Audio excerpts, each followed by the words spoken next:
ضحایا یہ ضحیتن کی جمع، جیسے ہدیۃ کی جمع ہدایا۔ بسم اللہ الرحمن الرحیم۔ باب فی الذبیحۃ بالمروہ، یہ باب اس ذبیحہ کے بیان میں جسے سفید دھاردار پتھر سے ذبح کیا گیا۔ مروہ کا مطلب حجر ابیض محدد، یعنی سفید دھاردار پتھر۔ اس باب کے قائم کرنے کا مقصد یہ ہے کہ ذبح کرنے کے لیے خاص چھری ہونا ہی ضروری نہیں، بلکہ کوئی بھی دھاردار چیز ہو،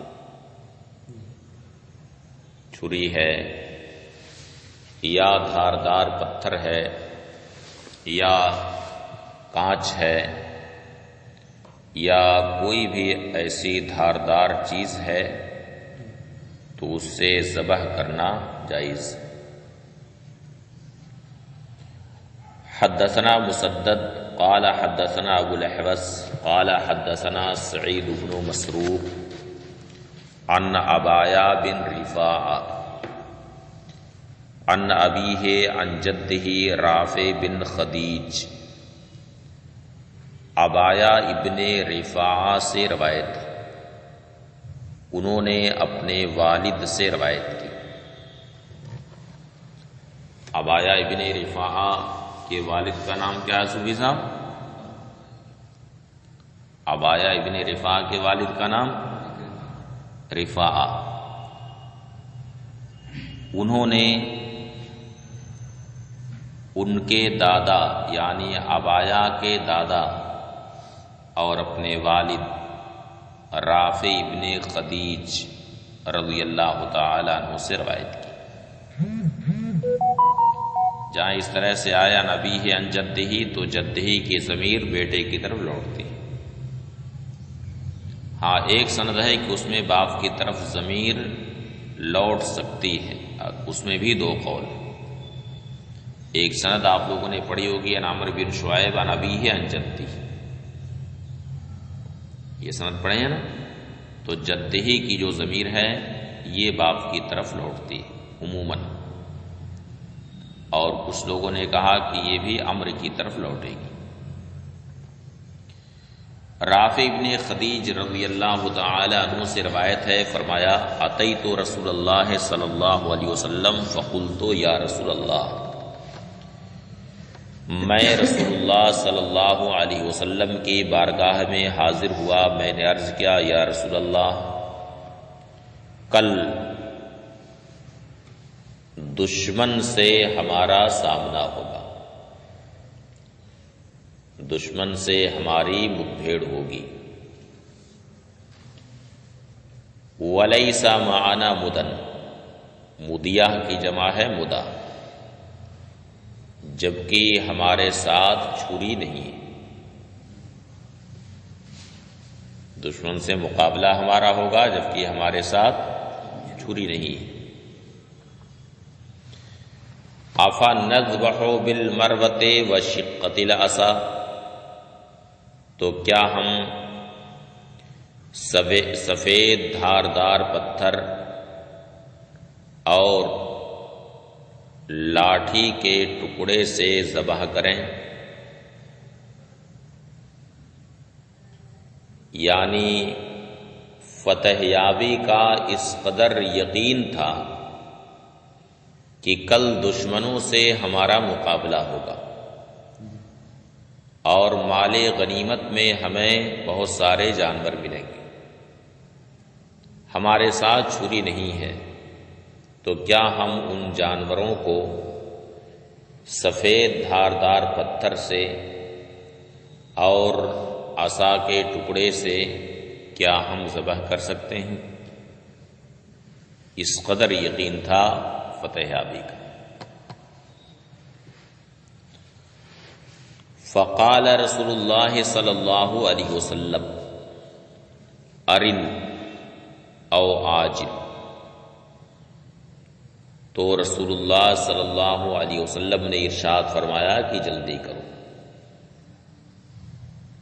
یہ راوی سے شک ہے کہ ارن فرمایا یا عاجل فرمایا، دونوں کا ایک معنی، جلدی کرو۔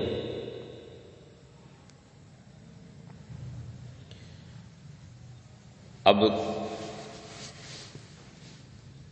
اس کو کئی طرح سے پڑھا گیا، ارن کچھ لوگوں نے پڑھا، کچھ لوگوں نے ارنے پڑھا، کئی ایک لغتیں ہیں اس میں، جلدی کرو۔ ما انہر الدم وذکر اسم اللہ علیہ فکلوا، جو بھی آلہ جارحہ آلہ محددہ خون بہا دے اور اس پر اللہ کا نام لیا گیا ہو، فکلوا، تو اسے کھاؤ۔ یعنی کسی بھی آلہ محددہ سے، آلہ جارحہ سے تم ذبح کر دو کہ جانور کا خون بہہ جائے، بسم اللہ پڑھ کے اگر ذبح کیا ہے تو فکلوا، تو اب اسے کھاؤ۔ یعنی اس کے لیے خاص چھری ہونا ضروری نہیں۔ معلوم یکن سنن او ظفرن، جبکہ دانت یا ناخن نہ ہو، یعنی اپنے دانت یا اپنے ناخن سے ذبح مت کرو، اس سے خون نہ بہاؤ۔ باقی کوئی بھی آلہ محددہ ہو اس سے تم ذبح کر سکتے ہو۔ اس حدیث سے شافعیہ نے استدلال کیا کہ ناخن یا دانت سے ذبح کرنا جائز نہیں، جبکہ امام ابو حنیفہ رحمۃ اللہ تعالی علیہ فرماتے ہیں کہ ناخن اگر متصل ہے، یعنی ابھی کاٹا نہیں ہے، یا دانت متصل ہے، وہ ابھی منہ سے جدا نہیں ہوا ہے، تو اس سے ذبح کرنا ناجائز۔ لیکن دانت اگر الگ کر دیا گیا ہے، اس میں سے منہ سے الگ کر دیا گیا اور وہ دھاردار ہے، تو اس سے ذبح کرنا جائز۔ اسی طرح سے ناخن بھی اگر الگ کر دیا گیا ہے اور وہ دھاردار ہے تو اس سے ذبح کرنا جائز۔ باقی اگر وہ متصل ہیں دونوں تو اس صورت میں جائز نہیں، اگر دونوں متصل۔ وجہ اس کی یہ ہے کہ دانت اگر متصل ہے اور دانت سے اگر کاٹا جانور کا گلا تو اس میں اس بات کا بھی اندیشہ ہے کہ کہیں جانور جو دم توڑے، کہیں گلا دبانے کی وجہ سے نہ دم توڑے، گلا گھونٹنے کی وجہ سے نہ دم اس کا ٹوٹے، اس بات کا اندیشہ۔ ظاہر ہے کہ اپنے جبڑے میں آپ کسی کو دبائیں گے تو اس میں جہاں گلا کٹنے کے لیے دھار کا دخل ہے، وہیں ساتھ ہی ساتھ دبانے کا بھی دخل ہے کہ نہیں دخل؟ تب گلا کسی کا کٹے گا۔ یا کسی کا ہاتھ ہی اگر کاٹنا ہے دانت سے تو ایسا نہیں ہے کہ دانت میں لگا دیا ہاتھ دانت کٹ گیا، بلکہ باقاعدہ زور دینا پڑے گا۔ اور وہی حال ناخن کا بھی ہے۔ تو اس میں اندیشہ ہے کہ کہیں وہ جانور منخنقہ نہ ہو جائے۔ کیا نہ ہو جائے؟ منخنقہ، یعنی گلا گھونٹ کر کے جسے مارا گیا۔ اس بنا پر اگر یہ دونوں متصل ہیں تو اس صورت میں جائز نہیں ہے، لیکن اگر جدا کر دیا گیا تو ان دونوں کی حیثیت پھر وہی ہے جو دھاردار پتھر کی حیثیت۔ وَسَأُحَدِّثُكُمْ عَنْ ذَلِكَ، اور میں تم سے اس کے بارے میں بیان کرتا ہوں۔ اما السن، رہا دانت، فعضو، تو یہ ایک ہڈی ہے۔ وَأَمَّا الظِّفْرُ فَمُدَ الْحَبْشَةِ، اور رہا ناخن تو یہ حبشیوں کی چھری۔ تو اگر ناخن سے تم ذبح کرو گے تو حبشیوں کے فعل سے مشابہت ہو جائے گی۔ تو یہ ہمارے نزدیک محمول ہے کس پر؟ جبکہ دونوں متصل ہوں، اور اگر دونوں جدا ہو گئے تو ان کی حیثیت حجر محدد کی۔ آپ دیکھیے کہ دانت سے آلہ محددہ بھی بنتا ہے کہ انسان کا دانت تو چھوٹا چھوٹا ہوتا ہے، لیکن جن جانوروں کے دانت بڑے بڑے ہوتے ہیں تو ان کے دانت سے دیکھیے کیسے کیسے سامان بنتے ہیں۔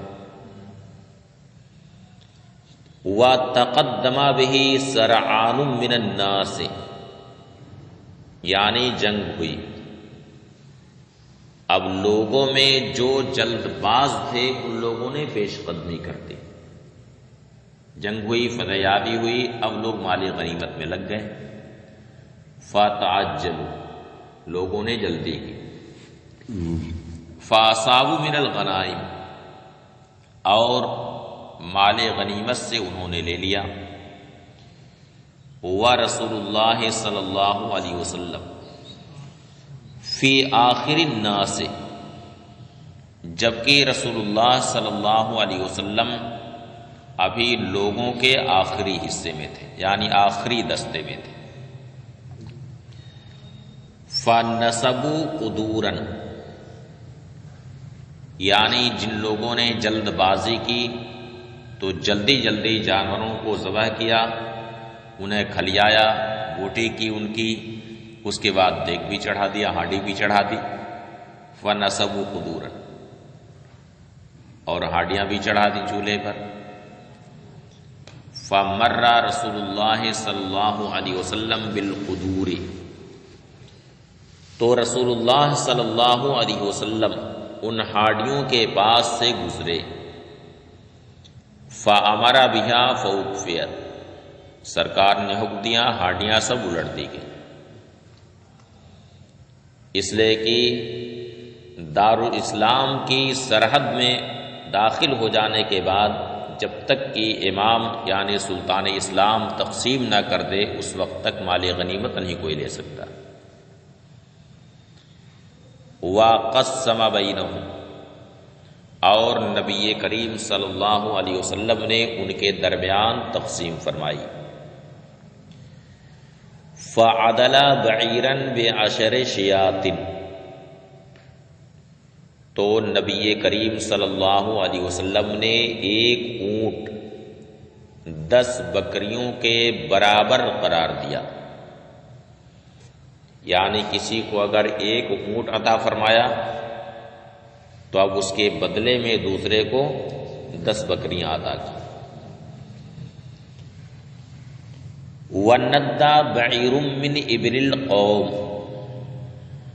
قوم کے اونٹوں میں سے ایک اونٹ بدک گیا، یعنی بھاگ گیا وہاں سے۔ وَلَمْ يَكُنْ مَعَهُمْ خَيْلٌ، اور ان کے ساتھ کوئی گھوڑا نہیں تھا، اس لیے کہ اونٹ جب بدکتا ہے تو گھوڑا ہی اس کو قابو میں کرتا ہے، باقی اور کسی جانور کے بس کی بات نہیں۔ اس لیے فرمایا کہ وَلَمْ يَكُنْ مَعَهُمْ خَيْلٌ، ان کے ساتھ کوئی گھوڑا نہیں تھا۔ فَرَمَاهُ رَجُلٌ بِسَهْمٍ، تو ایک شخص نے اسے تیر سے مارا، یعنی اونٹ کو تیر سے مارا۔ فَحَبَسَهُ اللَّهُ، تو اللہ نے اسے روک دیا، یعنی زخمی ہو کر کے اونٹ وہیں پر گر گیا۔ فقال النبی صلی اللہ علیہ وسلم، تو نبی کریم صلی اللہ علیہ وسلم نے ارشاد فرمایا ان لہذہ البہائم عوابدا کعوابد الوحش، بے شک ان جانوروں میں بھی کچھ بدکنے والے ہوتے ہیں جیسے بدکنے والے وحشی ہوتے ہیں۔ ما فعل منہا ھذا، تو ان جانوروں میں سے جو بھی ایسا کرے یعنی بدک کر کے بھاگنے لگے اور وہ قابو سے باہر ہو، فَفْعَلُوا بِهِ مِثْلَ ذَلِكَ، تو اس کے ساتھ ایسا کرو۔ اس سے یہ معلوم ہوا کہ زکوٰۃ یعنی ذبح کی دو قسمیں، ذبح اختیاری اور ذبح اضطراری۔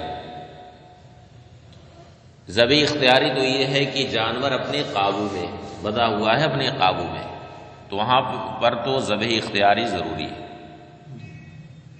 ذبح کرنے کا جو طریقہ ہے، ذابح کے اندر اہلیت ہونی چاہیے، اس جو ذبح کا طریقہ اس طریقے سے اس کو ذبح کرے۔ اور ذبح اضطراری کا مطلب ہے کہ جانور قابو سے بالکل باہر۔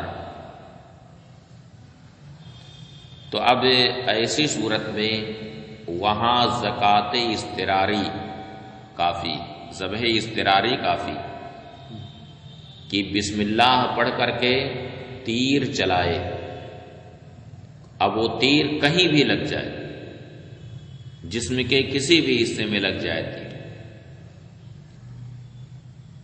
تو وہ جانور حلال ہو جائے گا۔ اگر اسی تیر سے مر گیا تو جانور حلال ہے، اور نہیں مرا ہے بلکہ آپ پہنچ گیا اس کے پاس، ابھی زندہ ملا ہے، تو اب آپ کے قابو میں ہو گیا ہے، اب آپ اس کو ذبح اختیاری کے طور پر ذبح کیجیے۔ یہ مسئلہ بھی آگے آتا، لیکن آپ نے پوچھ لیا ہے قبل از وقت، تو اب بتا دیتے ہیں کہ گولی اس میں سے نہیں ہے، کیونکہ یہ ضروری ہے کہ آلہ محددہ ہونا چاہیے، یعنی اس میں دھار ہونی چاہیے، اور گولی میں دھار نہیں ہوتی، اسے گولی اسی لیے کہتی ہیں کہ گول ہوتی، دھار ہوتی ہے اس میں؟ بتائیے، کوئی دھار ہوتی ہے اس میں؟ ہاں، گولی کسی کو لگتی ہے تو چونکہ اس کی چوٹ اتنی تیز ہوتی ہے، اتنی تیز چوٹ ہوتی ہے کہ گولی فوراً بدن کے اندر گھس جاتی، تو اس وجہ سے نہیں بدن کے اندر گھستی ہے گولی کی، خود گولی کے اندر کوئی دھار، آپ گولی ہاتھ میں لے کر کے گھسائیے بدن میں، نہیں گھسے گی، اس کی چوٹ بہت سخت ہوتی، اس کی چوٹ کی وجہ سے گولی اندر جاتی، اتنے تیز اس کی چوٹ ہوتی ہے کہ بتاتے ہیں کہ اگر ہاتھی کو بھی گولی لگ جائے تو وقتی طور پر وہ بھی زمین کے اوپر گر جائے گا، چوٹ اس کی بہت تیز ہوتی۔ تو گولی سے اگر جانور کو مارا گیا تو یہ اس میں داخل ہے جس کو پیٹ کر کے مارا گیا، یعنی جسے موقوذہ کہا جاتا ہے۔ موقوذہ کسے کہتے ہیں؟ جسے پیٹ کر کے مارا گیا۔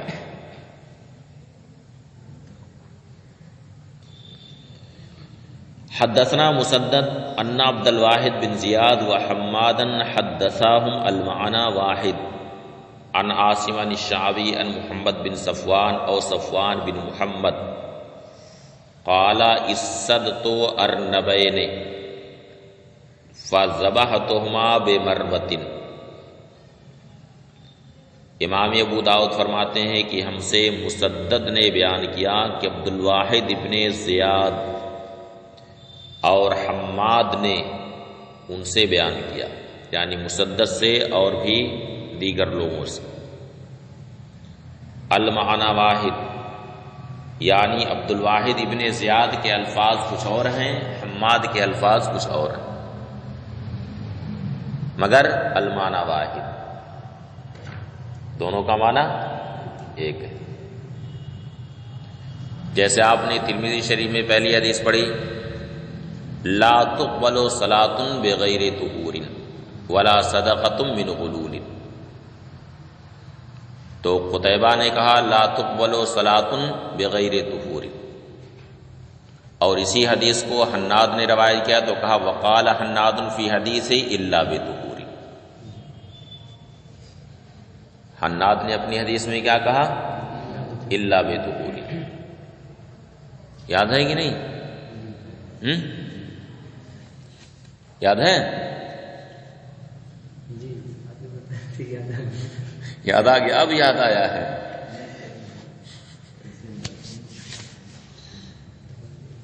صبح صاحب اب یاد آ رہا ہے لوگوں کو، حافظہ اتنا کمزور ہو چکا ہے۔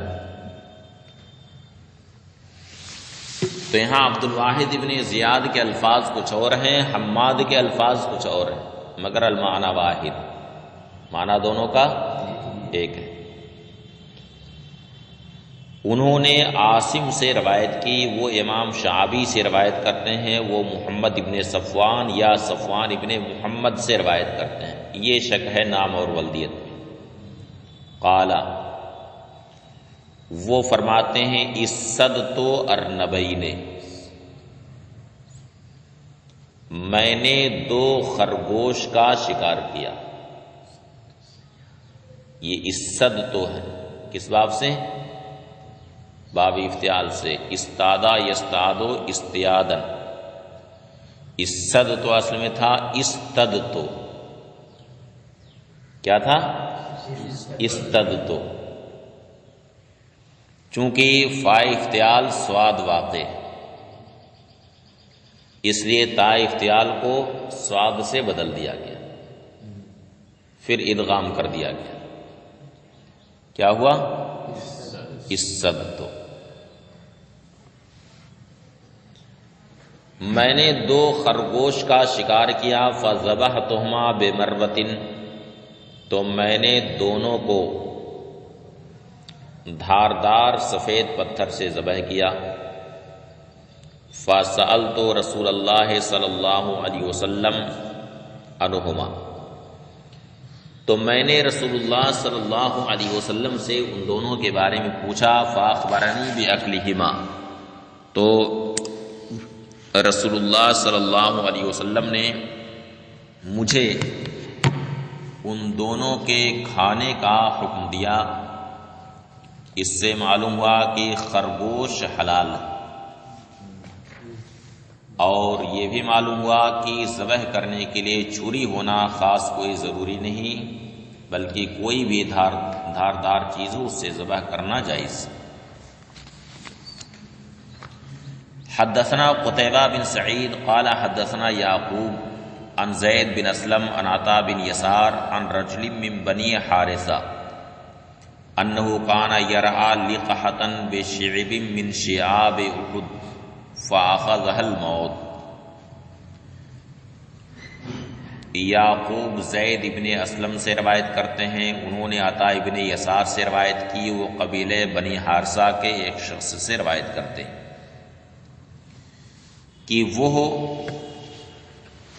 اونٹنی احد کی گھاٹیوں میں سے کسی گھاٹی میں چرا رہے تھے۔ وہ ایک اونٹنی احد کی گھاٹیوں میں سے کسی گھاٹی میں چرا رہے تھے، فاخذها الموت، تو اس اونٹنی کو موت نے اپنی گرفت میں لیا، یعنی مرنے کے قریب ہو گئی۔ فلم یجد شیئن ینحرها بہ، تو اب کوئی ایسی چیز نہ ملی انہیں جس سے وہ نحر کرتے اسے۔ فاخذا وتدن، تو ایک کھونٹی پائی، کھونٹی ملی، ایک کھونٹی لی، وتد کا معنی کھونٹی۔ فوجہ بہ فی لبتہا، تو اونٹنی کے گلے میں اس کھونٹی کو داخل کر دیا، اسے پھونک دیا یہاں گلے میں، مقدم الصدر کو، یعنی گلے کا وہ حصہ جو بالکل سینے سے متصل، اس کو لبہ کہا جاتا ہے، تو وہیں پر کھونٹی مار دی۔ تو یہ بھی نہر ہی کی طرح سے ہوا. نہر میں بھی یہی ہوتا ہے، یہی ہوتا ہے نا کہ ایک اونٹ کو باندھ دیتے ہیں اس کا بایاں ہاتھ، اور اس کے بعد تیز خنجر سے اس کے لبہ میں نشانہ مار کر کے اسے داخل کر دیا جاتا اندر. پھر خون چونکہ یہاں بہت زیادہ ہوتا ہے، خون گر جاتا ہے، اس کے بعد پھر اونٹنی نیچے آ جاتی ہے زمین پر. حتیٰ احریق دمہا، یہاں تک کہ اس کا خون بہہ گیا. ثم جاء الى النبی صلی اللہ علیہ وسلم فاخبرہ بذلک، پھر نبی کریم صلی اللہ علیہ وسلم کی بارگاہ میں حاضر ہوئے اور اس کے بارے میں عرض کیا. فامرہ باکلھا، تو نبی کریم صلی اللہ علیہ وسلم نے اس کے کھانے کا حکم دیا. حدثنا موسیٰ بن اسماعیل قال حدثنا حماد عن سماک بن حرب عن مری بن قطری عن عدی بن حاتم قال قلت یا رسول اللہ ارأیت ان احدنا اصاب سیدا ولیس معه سکین. مری ابن قطری سے روایت ہے، انہوں نے عدی ابن حاتم رضی اللہ تعالی عنہ سے روایت کی. یہ وہی حاتم تائی ہے، حاتم تائی کے لڑکے کا نام عدی ہے. یہ صحابہ کرام یعنی حضرت عدی صحابہ کرام میں سے. قال، عرض کیا، قلت یا رسول اللہ، میں نے عرض کی یا رسول اللہ، بھلا ارشاد فرمائیں کہ ہم میں اگر کوئی شکار پا جائے اور اس کے ساتھ چھری نہ ہو تو کیا سفید دھاردار پتھر سے اور لاٹھی کے ٹکڑے سے ذبح کر سکتا ہے؟ فقال، ارشاد فرمایا، امرر الدم بما شئت، جس سے چاہو تم خون بہا دو. تو جس سے چاہو کا مطلب ہے کہ آلے محددہ ہونا چاہیے. کیا ہونا چاہیے؟